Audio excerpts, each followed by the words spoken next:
Ok, estoy abajo del bocho. A ver si alcanza a ver el bochín.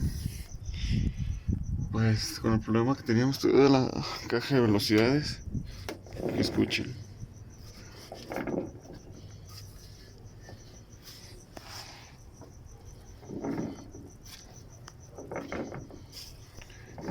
¿Tendrá hambre?